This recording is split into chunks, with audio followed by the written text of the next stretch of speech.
Motrat muslimane në thojza kam përshëdim ato motrat moderne, edhe ajo pak shami që kanë ngelur si për kokës të tyre, që ngjason më shumë me gungën e deves se sa me shamin islame, i shikon krenare me gjunarën e tyre në rrjetet sociale, se si garojnë se kush e ka shamin më moderne në vend që të garojnë se kush është më turpshme.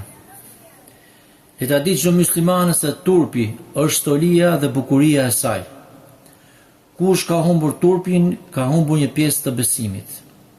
Dëgjoni mi këtë histori që është transmetuar nga nëna e besimtarëve, bashkëshortja e pejgamberit sallallahu alaihi wasallam, Aisha radhiyallahu anha, e cila kur hynte në dhomën që ishte varrosur bashkëshorti i saj, pejgamberi sallallahu alaihi wasallam, dhe babai i saj Abu Bekr radhiyallahu anhu, ajo vendosa rrobën e saj, sikurse gruaja ishte shamin në shtëpinë e saj, dhe thoshte: me të vërtetë ai është bashkëshorti im, pra pejgamberi sallallahu alaihi wasallam, dhe ai tjetri është babai im.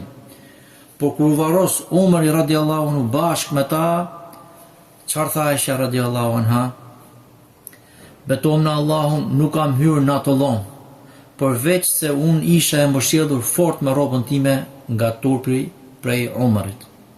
Pra e shtrëngonte fort rrobën e saj që të sigurohej në mbulesën e saj, nga turpi që kishte prej Umarit. Subhanallah.